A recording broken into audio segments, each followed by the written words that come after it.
the M1 Carbine and the story of Audie Murphy, the most decorated American hero of World War II, coming right up.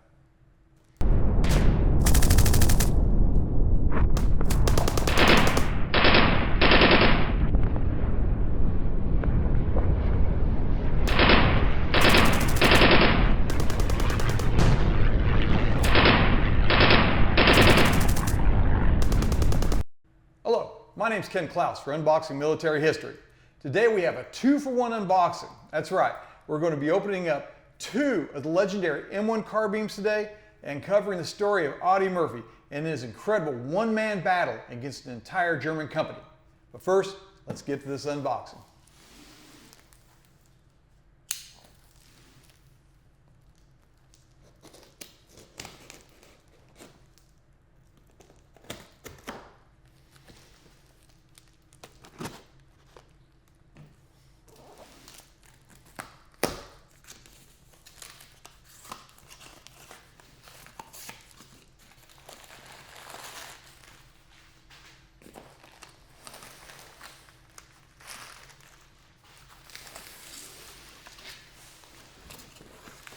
Now, I was fortunate enough to acquire these and several other fine items from a friend of mine who's also a historic firearms collector, and he really has some nice quality pieces. And he just decided it's time to start to size down his collection. He got some other priorities going, you know, kids getting married and grandkids and all that good stuff. So I was really glad he contacted me to do that. So anyway, these are a couple of beautiful M1 carbines, and we're going to be enjoying these together. Now, I've always enjoyed the M1 carbine. It's just a fun gun to shoot, lightweight, low recoil, and it's great for anybody. It can be, you know, a smaller built female, an older person, a younger person, maybe somebody's a little recoil shy, but they're just a really nice gun to have on the range and do some plunking with. We got the first one right here, and this is very nice, beautiful, beautiful. Let's see what else we got going on.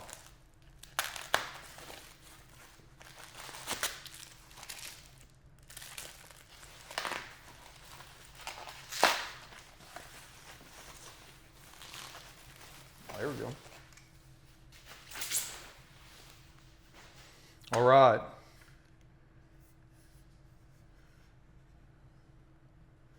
A very nice example. Of course, make sure we don't have anything loaded, but I'm pretty sure my friend isn't going to be that careless. Always check every gun like it's loaded, though. Don't want any accidents. And what we have here is the magazines, yeah, of course.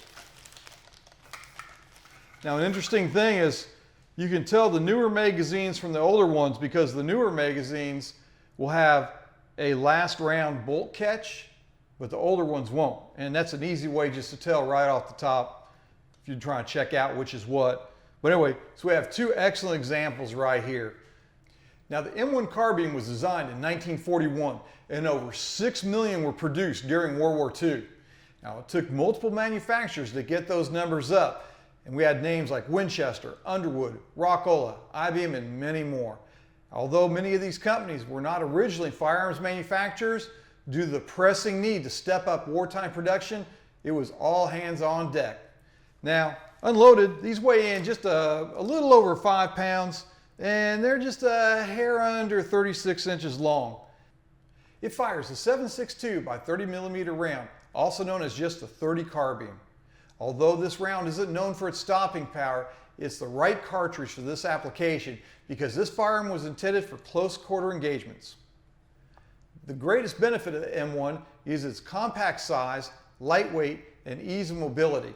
And it also simplified operations to a point where it made it much easier to train new recruits. Plus, the reduced recoil was considerably less than other rifles like the M1 Garand. Now, these 2 M1s were initially acquired through the Civilian Marksmanship Program, also known as the CMP. The CMP is a government organization that promotes firearm safety and provides access to surplus military firearms to the public. After World War II, the CMP refurbished lots of surplus firearms before selling them to civilians. This refurbishment included things like stock replacement, replacing damaged broken parts, and rebarreling the rifle as well. Pretty much whatever was needed to get them back in top shape. These two M1 carbines actually have two different manufacturers.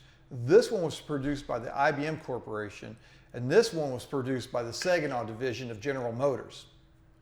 The manufacturer stamp sometimes is hard to see on these due to the rear sight obstruction, but if you look closely, you can typically make it out.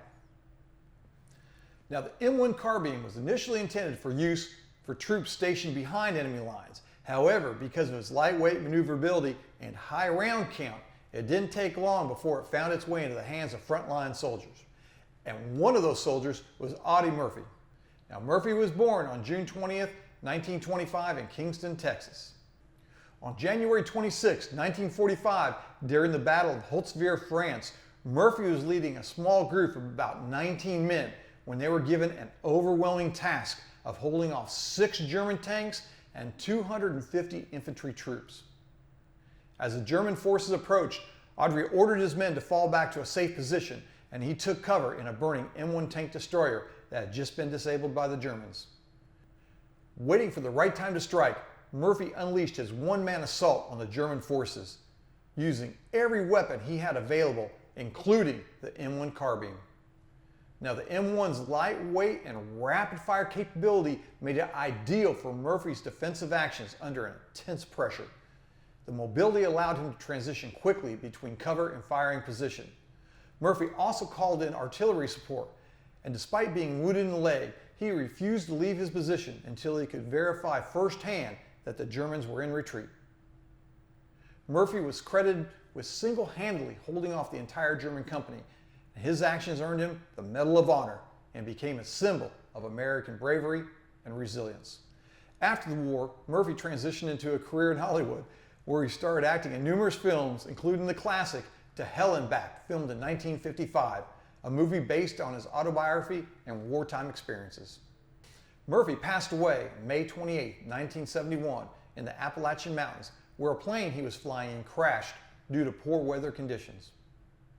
Audie Murphy was buried with full military honors at Arlington Cemetery, and his gravesite is still today one of the most visited locations at Arlington. Well, that's all we have for you today. Do appreciate you watching. Please like, share, subscribe, leave any comments you may have, and we'll catch you on the next Unboxing Military History.